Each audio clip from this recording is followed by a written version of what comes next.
Good morning students. मैं Priyanka Choubey central public academy Shahidwara से class 8 का 3rd चैप्टर में पढ़ाने जा रही हूँ। गुरु भक्त उपमन्यु। ठीक है। इस चैप्टर में जो है कि क्या बोलते हैं, बताया गया है एक ऐसे भक्त की कथा जिसने अपने जो है कि क्या बोलते हैं आज्ञाकारी, कर्तव्यनिष्ठ, सत्यनिष्ठ और गुरु भक्ति के कारण, गुरु की आज्ञा पालन करने के कारण अपने सारे सांसारिक सुखों का त्याग कर दिया और बताया कि गुरु का स्थान भगवान से भी बड़ा होता है।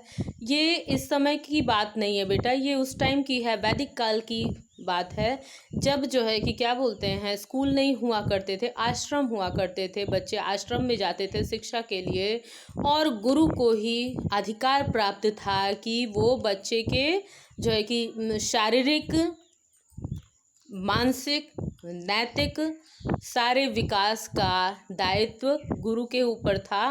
वो जैसे चाहते थे वैसे बच्चे का जो है कि क्या बोलते हैं वैसे बच्चे को जो है कि ट्रीट करते थे और उसके तीनों विकास के ऊपर जो है कि वो ध्यान देते थे। ठीक है ना। तो ये ऐसे सच्चे जो है कि गुरु भक्ति की स्टोरी है, हम पढ़ेंगे। प्राचीन समय में धौम्य ऋषि के आश्रम में नियम बड़े कठोर थे। आज्ञाकारिता के विषय में तो बड़ा ही कठोर नियम था। कह रहे हैं प्राचीन समय में धौम्य ऋषि थे, उनके आश्रम में बहुत ही कठोर नियम थे। और अगर आज्ञाकारिता की बात करें तो उस विषय में तो वो बहुत कठोर नियम था। प्रश्न पूछना या किसी प्रकार की शंका करना मना था। वहाँ पे आप प्रश्न नहीं पूछ सकते। अगर आपको गुरुजी ने ये कह दिया तो आपको करना है। आप कोई किसी प्रकार का प्रश्न नहीं कर सकते और गुरु की बात पे कोई भी आप शंका जाहिर नहीं कर सकते थे। इसी प्रकार दूसरा कठोर नियम था कि आहार के विषय में आश्रम के विद्यार्थी निकट के गांव से भिक्षा में पका पकाया आहार ले आया करते थे। वे जो कुछ लाते गुरुजी के आगे रख देते, फिर गुरुजी सबको भोजन बांटते और उसी में से अपने लिए भी निकाल लेते। रोज का यही नियम था। और कह रहे हैं पहला तो आप गुरुजी से कोई प्रश्न नहीं पूछ सकते थे और कोई शंका जाहिर नहीं कर सकते थे। और इसी प्रकार से दूसरा कठोर नियम था आहार के विषय में। इसमें आश्रम के जितने विद्यार्थी थे वो बगल के गाँव में जाते थे, वहाँ से कुछ जो भी पका पकाया भोजन उनको मिलता था भिक्षा में, उसको वो ले आते थे और गुरुजी के सामने रख देते थे। गुरुजी सबको बांटते थे और उसी में से अपने भी लेते थे। रोज का यही नियम था। विद्यार्थी को 2 विषय सिखाए जाते थे, धर्म और युद्ध कला। और विद्यार्थी के लिए शिक्षा के लिए 2 विषय था, धर्म और युद्ध कला। जो विद्यार्थी बड़े होकर आचार्य या पुरोहित बनना चाहते थे वे वेद आदि का अध्ययन करते थे। और कह रहे हैं जो भी विद्यार्थी बड़े होकर अगर आचार्य या पुरोहित बनना चाहते थे वे वेद का अध्ययन करते थे। आगे आश्रम में गुरु केवल शिक्षक ही नहीं अपितु बालकों के माता पिता भी थे। यहाँ पे मैं क्लियर करना चाहूँगी कि बच्चों को जो है कि क्या बोलते हैं धर्म और युद्ध कला मीन्स धर्म और युद्ध कला मतलब सारे बच्चों के लिए, मतलब जो नॉर्मली सिखाई जाती थी धर्म भी। और अगर बच्चे जो है कि फिर एक नॉर्मल शिक्षा के बाद 5 साल के बाद फिर वो अगर पुरोहित आचार्य बनना चाहते थे तब वो वेद का अध्ययन करते थे, जो आपके 4 वेद हैं। ठीक है। और कह रहे हैं कि आश्रम में गुरु केवल शिक्षक ही नहीं था अपितु वे बालकों के माता पिता भी थे। जैसा कि मैंने बताया कि गुरु केवल शिक्षक ना होकर उनके माता पिता का भी दायित्व निभाते थे। आगे कह रहे हैं उनके माता पिता उन्हें गुरुजी की रेख देख में छोड़ जाते थे और वे उन्हीं के समान बड़े प्रेम और ममता से अपने विद्यार्थियों की देखभाल किया करते थे। और कह रहे हैं उनके माता पिता उन्हें गुरुजी के ही रेख देख में छोड़ जाते थे और वे जो है कि क्या बोलते हैं गुरुजी बहुत ही प्रेम और ममता से अपने विद्यार्थियों की देखभाल करते थे। वे इसका पूरा ध्यान रखते थे कि उनके मस्तिष्क का उचित विकास हो, साथ ही उनके चरित्र का भी उचित निर्माण हो। और गुरुजी जिस प्रकार से एक माता पिता चाहते हैं कि उनके बच्चे का मस्तिष्क का अच्छा विकास हो और उनके चरित्र का भी सही विकास हो, वो उचित निर्माण हो, शरीर निरोगी रहे, उसी प्रकार से गुरुजी भी चाहते थे और करते थे। गुरुजी विद्यार्थियों की आदतों पर कड़ी दृष्टि रखते थे। और गुरुजी क्या करते थे, विद्यार्थियों की आदतों पर कड़ी दृष्टि रखते थे। अनुशासन के विषय में तो वे बड़े कठोर थे, लेकिन वो अनुशासन की अगर बात करें तो उस पर वो बहुत कठोर थे। एक दिन धौम्य ऋषि ने उन विद्यार्थियों में से एक विद्यार्थी को बुलाकर कहा, बेटा उपमन्यु, राजा एक बहुत बड़ा यज्ञ कर रहे हैं, मेरी इच्छा है कि तुम कुछ दिन उनके पास जाकर रहो। और कहते हैं कि उपमन्यु, राजा एक बहुत बड़ा यज्ञ कर रहे हैं, मेरी इच्छा है कि तुम उनके पास जाके रहो। तुम उनकी सहायता करना, देखना कि पंडित लोग किस प्रकार अपना कार्य करते हैं। उपमन्यु खुशी खुशी राजा के प्रासाद की ओर चल पड़ा। ठीक है, तो कहते हैं कि तुम जाके वहाँ पंडितों की हेल्प करना और देखना कि किस प्रकार से वो जो है कि कर रहे हैं यज्ञ का कार्य। और इस तरह से अपने गुरु की आज्ञा पाके उपमन्यु खुशी खुशी प्रासाद मीन्स महल की तरफ राजा के बढ़ गया। उसे वहां राजा की खास सेवा में नियुक्त किया गया। उपमन्यु बड़ा ही परिश्रमी और हंसमुख बालक था।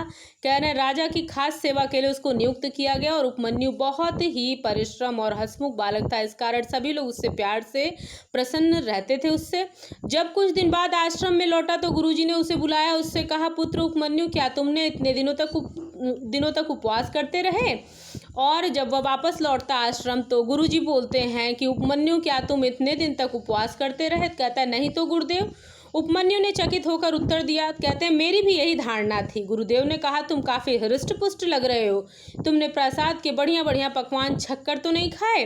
और कहते हैं कि तुम काफी स्वस्थ लग रहे हो, लगता है तुमने जो है कि महल के बढ़िया बढ़िया पकवान खूब छक्कर खाए होंगे। कहता है, नहीं गुरुदेव, मैंने प्रसाद के पकवान नहीं खाए। सदा की भांति अपने भोजन गांव से ही मांग कर लाता था। गांव प्रसाद के 3 मील दूर ही तो था।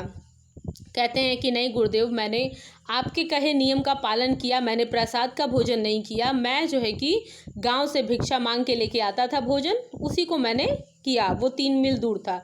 गुरुजी ने पूछा, लेकिन मैंने तो तुम्हें आश्रम में भोजन लाते नहीं देखा। और कहते हैं कि मैं तो तुमको आश्रम में भोजन लाते नहीं देखा। उपमन्यु को सहसा स्मरण हुआ कि आश्रम के नियम के अनुसार उसे सारा भोजन गुरुजी के सामने रख देना चाहिए था। उसने अपना माथा ठोककर भूल स्वीकार की और गुरुदेव से क्षमा मांगी।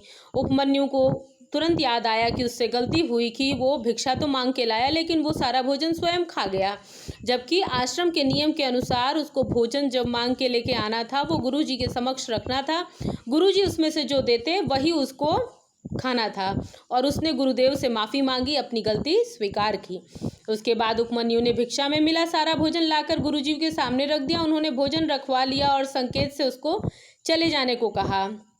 उपमन्यु सारे दिन प्रतीक्षा करता रहा, किसी ने उसको भोजन नहीं दिया, वह भूखा ही सो गया। उपमन्यु फिर जो भिक्षा में जो भी मिला हुआ भोजन लाया, उसने लाकर गुरुजी के सामने रख दिया। गुरुजी ने सब रखवा लिया, लेकिन उसको जाने के लिए कह दिया, उसको कुछ भी नहीं दिया। और सारा दिन वो वेट करता रहा कि अब उसको कोई भोजन देगा, अब देगा तब देगा, लेकिन किसी ने उसको भोजन नहीं दिया। वो भूखा ही सो गया। 2 दिन बाद धौम्य ऋषि ने उपमन्यु को फिर बुलवाया। उन्होंने सोचा कि भूख के मारे वह अधमरा सा हो गया होगा, लेकिन उनको देखकर आश्चर्य हुआ। लड़का पहले ही की तरह चुस्त और स्वस्थ था। 2 दिन बाद वो सोचे, बुलवाते हैं, उपमन्यु को देखते हैं, हो सकता है वो कमजोर हो गया हो, लेकिन वो पहले की तरह स्वस्थ लग रहा था। धौम्य ऋषि ने कहा, उपमन्यु, मैंने 2 दिन तक तुम्हारा लाया हुआ सारा भोजन रखवा लिया, तुमको भूखा रखा, फिर भी तुम वैसे ही चुस्त हो, इसका क्या रहस्य है? कहते हैं कि मैं तो तुमसे मंगवा के सारा भोजन रखवा लेता हूँ, फिर क्या रहस्य है कि तुम कमजोर नहीं हुए, तुम ज्यों के त्यों चुस्त दुरुस्त रहे? कहता है, गुरुदेव, उपमन्यु ने उत्तर दिया, मैं गांव से दोबारा मांगने जाता हूँ। कहते हैं उसका उत्तर सुनकर धौम्य ऋषि अप्रसन्न हुए। वो कहता है, मैं दोबारा मांगने जाता हूँ, सत्य तो बोलता है बट नियम के खिलाफ। तो धौम्य ऋषि बहुत अप्रसन्न होते हैं, बोलते हैं, तुमने फिर मेरी आज्ञा का उल्लंघन किया है। मैंने कितनी बार बताया है कि गांव से दिन में केवल 1 बार भोजन लाया जाएगा, बताया था कि नहीं? उत्तर दो उपमन्यु। तो कहते हैं कि नाराज होते हैं, बोलते हैं कि मैंने तुमसे कहा था ना, गांव से केवल 1 बार भोजन लाया जाएगा, कहा था, लेकिन तुमने मेरी आज्ञा का उल्लंघन किया। कहता है, हाँ गुरुदेव। उपमन्यु ने क्षीण स्वर में कहा, दुखी स्वर में, कमजोर स्वर में कहा, बोलता है, भूख के मारे मैं यह भूल गया था।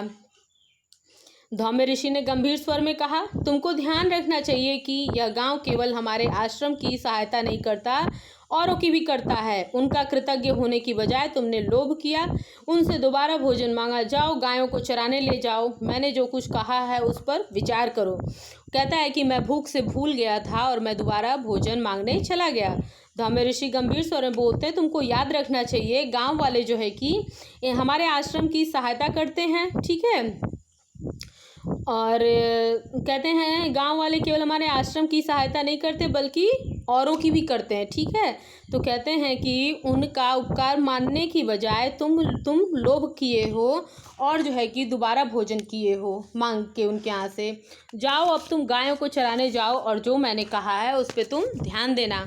उपमन्यु का दंड जारी हुआ। वह गांव से खाना लाकर आश्रम में दे देता। उसके बाद वह भोजन उसकी आंखों के आगे न आता और उसका दंड लगातार बढ़ता ही रहा। वो जब भी भोजन लेके आता आश्रम में दे देता, लेकिन उसका खाना उसके आंखों के आगे जो है कि कभी भी नहीं आता, उसको भोजन नहीं मिलता। आश्रम में सब लोग खाते पीते, केवल उपमन्यु को खाना न मिलता। और कहते हैं कि आश्रम में सभी लोग खा पी रहे थे, लेकिन उपमन्यु को केवल भोजन नहीं मिल रहा था।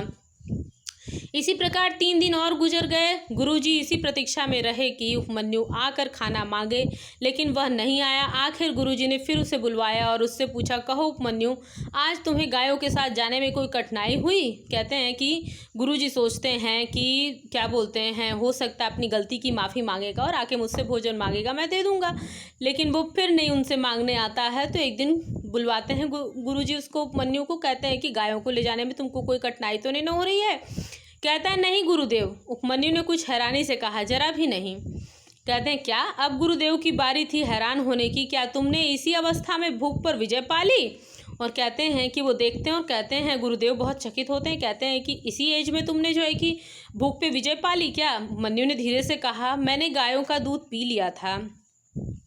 गुरुदेव कुछ देर चुप रहकर बोले, उपमन्यु, मैंने देखा कि तुम झूठ कभी नहीं बोलते, पढ़ाई भी में मन लगाकर जो है कि करते हो, प्रसन्न रहते हो, दूसरों को भी प्रसन्न रखते हो, लेकिन तुम पेट के इतने वश में हो कि उसकी खातिर नियम तक भूल जाते हो और स्वार्थी बन जाते हो। गुरुदेव कुछ चुप रहते हैं, लेकिन फिर कहते हैं उपमन्यु से कि तुम्हारी अच्छाइयाँ हैं कि तुम झूठ नहीं बोलते, पढ़ाई मन लगा कर करते हो, खुश रहते हो, दूसरों को भी खुश रखते हो, लेकिन तुम पेट के वश में आके जो है कि इसके खातिर तुम्हारा पेट पे कोई भी अधिकार नहीं है, भूख पे। तुम इसके कारण जो है कि भूख में वो आके और जो है कि तुम गलतियां कर जाते हो, स्वार्थी बन जाते हो, ठीक है। आगे कहते हैं कि पुत्र जिस व्यक्ति की देह उसके मस्तिष्क का आदेश नहीं मानती, वह कुछ भी नहीं कर सकता।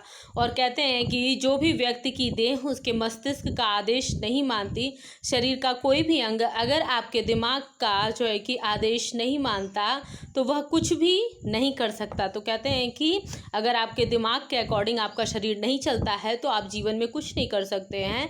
भूख को शांत करने के लिए वह चोरी करने से भी नहीं हिचकिचाएगा। और कहते हैं, भूख अगर बेटा तुम्हारे वश में नहीं है, तो इसके कारण तुम चोरी भी कर लोगे, इसके लिए हिचकिचाओगे नहीं। क्या यही सब सीखने के लिए तुम्हारे पिता ने तुमको मुझे सौंपा था? बोलो उपमन्यु। और समझाते हैं, कहते हैं, क्या यही सब सिखाने के लिए तुम्हारे पिता ने मुझे तुमको सौंपा था? उपमन्यु से कहते हैं, बोलो तुम। उपमन्यु ने उसी क्षण संकल्प किया कि गुरुजी को अप्रसन्न होने का अवसर नहीं देगा। और कहते हैं कि उपमन्यु ने उसी टाइम संकल्प किया कि वह अब गुरुदेव को नाखुश होने का बिल्कुल भी मौका नहीं देगा। फिर उसने विनम्र स्वर में कहा, गुरुदेव, जब तक आप स्वयं मुझे अपने हाथों से भोजन नहीं देंगे, मैं कुछ नहीं खाऊंगा। और फिर वो जो है कि विनम्र भाव से बोलता है कि गुरुदेव, अब मैं आपको बिल्कुल भी नहीं नाराज़ करूंगा, ये सोचता। और कहता है कि जब तक आप मुझे अपने हाथ से भोजन नहीं देंगे, मैं नहीं खाऊंगा। इस तरह वह भूखा रहकर गुरुजी के कार्य में लगा रहा। तीसरे दिन जंगल में जब वह गायों को चराने के लिए ले गया, तो भूख के मारे उसकी जान निकली जा रही थी। अंत में उसने एक पौधे के रस भरे पत्ते तोड़कर खा लिए। और कहते हैं कि इस तरह से उसको 3 दिन हो गया। तीसरे दिन जब वह गाय चराने के लिए लेके गया और वहाँ पे उसको इतनी भूख लगी कि उसकी जान निकली जा रही थी, तो उसने एक पौधे के रस भरे पत्ते तोड़कर खा लिए। आगे कहते हुए, पत्ते दवा के काम आते थे। पत्तियों से गंध इतनी तेज आ रही थी कि उपमन्यु की आंखें जलने लगीं। उनमें पानी भर आया। अचानक उसकी दृष्टि जाती रही, वह अंधा हो गया। डर के मारे उसके होश हवास उड़ गए। टटोलता टटोलता गिरता पड़ता वह आश्रम की ओर लौटने लगा और एक गहरे अंधेरे गड्ढे में गिर पड़ा।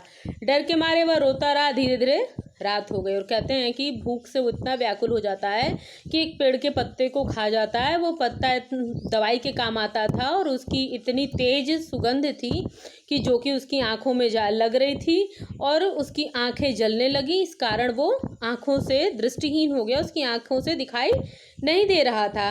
और वो जब धीरे धीरे वो जो है कि क्या बोलते बदहवास हो गया और डर के मारे आश्रम की तरफ जाने लगा और एक गड्ढे में वो गिर पड़ता और रात हो जाती है। जब काफ़ी अंधेरा हो गया, धौम्य ऋषि ने उपमन्यु को आश्रम में नहीं पाया तो दूसरों से पूछताछ की। एक छात्र ने कहा कि गायों को चराने के लिए जंगल की ओर गया था, गायें तो लौट आईं किंतु वह अभी नहीं आया।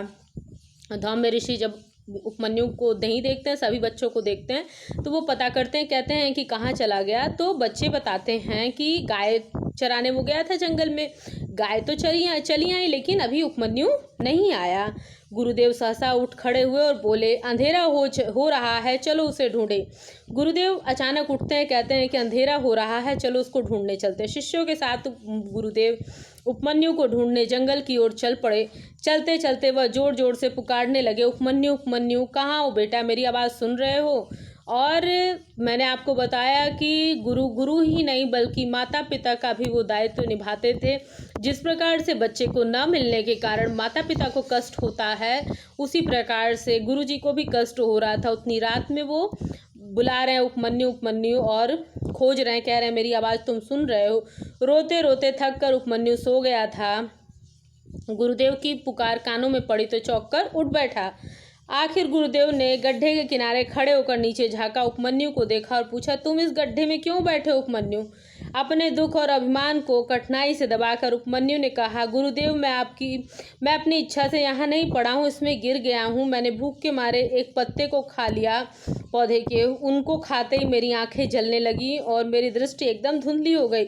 मुझको लगता है मैं अंधा हो गया हूँ। गुरुदेव फिर रुककर उसने पूछा, गौएं तो ठीक ठाक है ना? अभिमान और दुख को उसने दबाकर कहा कि मैं जो है कि अभिमान से नहीं कहा, नहीं से आप लोग कह देते, आप लोग से पूछा अपने मन से थोड़ी आप बैठे हैं, ऐसे नहीं, मैं अपने मन से नहीं बैठा हूँ गुरुदेव, ठीक है। अभिमान ये चीज़ दबने की बात है और दुख को भी दबा के कि मुझे बहुत दुख हो रहा है, कष्ट में मैं गुस्से में बोल रहा हूँ, ये चीज़ को भी वो दबा के बोलता है कि मुझे बहुत तेज भूख लगी थी, मैं एक पत्ते को खा लिया लेकिन उसकी सुगंध की वजह से मेरी आंखें जलने लगी और मुझे लगता है मैं अंधा हो गया हूँ। फिर पूछता है, गायें तो ठीक ठाक है ना? उपमन्यु के मित्रों ने उसको आश्वासन दिया कि गायें सही सलामत आश्रम में लौट आई हैं। धौम्य ऋषि ने उपमन्यु से उस पौधे का वर्णन करने को कहा जिसकी पत्तियां खाकर वह अपनी आंखें गवा बैठा था। उपमन्यु बता चुका तो गुरुदेव ने कहा, उपमन्यु मेरा विचार है कि तुम यहीं रहो और भगवान से प्रार्थना करो कि वह तुम्हारी दृष्टि लौटा दें। यदि तुम सच्चे मन से प्रार्थना करोगे तो ईश्वर तुम्हारी सहायता अवश्य करेंगे। जब तुम्हारी दृष्टि तुम्हें वापस मिल जाए तो तुम आश्रम में लौट आना। इतना कहकर वे शिष्यों के साथ आश्रम लौट गए। उपमन्यु जब बताता है, उपमन्यु के दोस्त उसको बताते हैं कि नहीं गौएं ठीक हैं और गुरुदेव कहते हैं कि उस पेड़ का तुम वर्णन करो पत्तों का कि जिसको खा के तुम्हारी आंखें गई हैं, तो बताता है। फिर गुरुदेव थोड़ा सोचते और कहते हैं कि अब तुम यहीं रहो, तुम चलो मत साथ मेरे और भगवान से प्रार्थना करो और अगर तुम सच्चे मन से प्रार्थना करोगे तो भगवान तुमको अवश्य ही जो है कि तुम्हारी आंखें लौटा देंगे और उसके बाद तुम वापस आना। और कहते हैं इतना कहकर वो शिष्यों के साथ आश्रम में लौट जाते हैं। धौम्य ऋषि का निर्णय सुनकर उपमन्यु समझ गया कि गुरुदेव उसको चुनौती दे गए हैं, यह उसकी परीक्षा है। उसका मन साहस और गर्व से भर गया। उसने विनय से सिर झुकाकर गुरुदेव का आदेश स्वीकार किया। आसन मारकर ध्यान की मुद्रा में बैठ गया और प्रार्थना में लीन हो गया। उसे किसी चीज़ की सुध बुध नहीं रही। उसकी आंखें बंद थीं, होठ हिल रहे थे, उसका सारा शरीर शिथिल हो गया था। इतने में उपमन्यु को लगा कि देवताओं के वैद्य अश्वनी कुमार उसके सामने खड़े हैं और कहते हैं कि वो अपने गुरुजी की आज्ञा को मानकर बैठ जाता है कि गुरुजी उसकी परीक्षा ले रहे हैं। वो साहस और गर्व के साथ जो है कि बैठता है। अब उसका मुंह से वो जो है कि क्या बोलते हैं भगवान की प्रार्थना कर रहा है लेकिन उसकी आंखें बंद हैं, उसका सारा शरीर शांत पड़ा हुआ है। और इतने में उपमन्यु को एहसास होता है कि वैद्यों के जो देवता हैं अश्वनी कुमार वो वहाँ सामने खड़े हैं। उपमन्यु ने उनसे विनती की कि उसकी आंखें ठीक कर दें। इतना सुनकर अश्वनी कुमारों ने उसको एक टिकिया दी जिसमें दवा मिली हुई थी और उसे खाने को कहा। उपमन्यु टिकिया को मुंह में डालने ही वाला था कि अचानक उसको आश्रम के नियम की याद आई। उसने टिकिया को मुट्ठी में बंद कर लिया। अश्वनी कुमारों से उसने कहा कि मैं इसके लिए आपका कृतज्ञ हूँ। उपमन्यु जब विनती करता है कि उसकी आंखें ठीक कर दें अश्वनी कुमारों से, तो उन्होंने एक टिकिया दी जिसमें दवा मिली हुई थी और उसको खाने को कहा। वो जैसे ही सहसा खाने जा रहा था, तब तक उसको याद आया कि नहीं, आश्रम के नियम के अनुसार उसको गुरुजी के सामने रखना था उस टिकिया को। जब वो उसको देते जो चीज़, वो खाता, तो वो अपनी मुट्ठी में बंद कर लेता। अश्वनी कुमार से कहता है कि मैं आपका बहुत आभारी हूँ कि आपने मुझे दवा दी मेरी आंखों को ठीक होने की। तो कहते हैं तुम इसे खाते क्यों नहीं, उन्होंने पूछा। उपमन्यु ने कहा मैं इसे अपने गुरु को भेंट करूंगा, हमारे आश्रम का यही नियम है। अश्वनी कुमारों ने उसकी ओर चुभती हुई नज़र से देखकर पूछा, तो क्या बीमारी में भी नियम नहीं तोड़े जा सकते? तो कहता है नहीं, जब तक गुरुजी अनुमति न दे दें। उपमन्यु ने दृढ़ता से कहा। अश्वनी कुमार थोड़ा तीक्ष्ण होके बोलते हैं तीखे स्वर में कि क्या बीमारी में भी तुम नियम नहीं तोड़ सकते? तो कहता है कि नहीं, जब तक गुरुजी आज्ञा नहीं देंगे तब तक मैं इस नियम को नहीं तोड़ूंगा। और दृढ़ता से, कि मतलब दबाव से कहीं टूट न जाए नियम, ये चीज़ उसके अंदर बिल्कुल दिखाई नहीं दी। उपमन्यु को ऐसा लगा कि उसका उत्तर सुनकर अश्वनी कुमारों ने मुस्कुराकर एक दूसरों की तरफ देखा, फिर उन्होंने हाथ उठाकर उसको आशीर्वाद दिया और उसके बाद प्रस्थान कर गए। और उपमन्यु को ऐसा महसूस होता है कि अश्वनी कुमार एक दूसरे को देख के मुस्कुराते हैं और उसको आशीर्वाद देकर चले जाते हैं। उषा काल में उपमन्यु ने आंखें खोली तो पेड़ों पर चिड़ियाँ चहचहा रही थी। कैसा चमत्कार! उसकी दृष्टि लौट आई थी, वह पहले की तरह देख सकता था। ऊपर नीले आकाश में रुई के गोले जैसे सफ़ेद बादल तैर रहे थे। ऊंचे पेड़ों से छनकर सूरज की किरणें कलियों पर पड़ती थीं, चटक कर खिल उठती। यह सब कुछ उपमन्यु देख सकता था। उसने वह गड्ढा भी देखा जिसमें वह रात भर पड़ा था। मुट्ठी में टिकिया संभाले वह किसी प्रकार गड्ढे से बाहर निकला और दौड़ता हुआ आश्रम पहुंचा। इस समय न तो उसको कमजोरी लग रही थी और न ही डर। उसके शरीर में स्फूर्ति थी, हृदय आनंद से भरा था। आश्रम में पहुंचकर वह सीधा गुरुदेव के पास पहुंचा। गुरुदेव ने उसको देखा लेकिन कुछ नहीं कहा। वह सुनना चाहते थे कि उपमन्यु को क्या कहना है। बोलता है, मैं वापस आ गया गुरुदेव, उपमन्यु ने कहा। अश्वनी कुमारों ने मेरी आंखें ठीक कर दी, उन्होंने मुझको कुछ खाने को दिया है। फिर उसने गर्व से सिर ऊंचा करके गुरुजी की ओर देखकर कहा, लेकिन मैंने नहीं खाया। देखिए गुरुदेव, यह चीज़ अभी तक मेरी मुट्ठी में बंद पड़ी है, अब जब तक आप नहीं खाएंगे मैं नहीं खाऊंगा। गुरुजी ने उसे गले से लगा लिया और उनकी आंखों में हर्ष के आंसू थे। तो इस प्रकार की उस टाइम में गुरुजी हुआ करते थे। ठीक है, वो लोग जो है कि बच्चों का अगर कोई एक कमी है तो उसको वो कठोरता से, सख्ती से उसका पालन करवाते हुए बच्चों से वो कमी उनके अंदर से दूर करते थे। ठीक है, कि उनके जीवन में कहीं वो बाधक न बने। वो हर तरह के दायित्व को निभाते थे और बच्चे भी उनको गुरु, माता पिता सब कुछ मानते हुए उनका जो है कि उनकी सारी बातों को सिर आंखों पर रखते थे। ठीक है, इस तरह से आज हमने देखा कि एक सच्चा और आज्ञाकारी गुरु भक्त कैसे बना जा सकता है।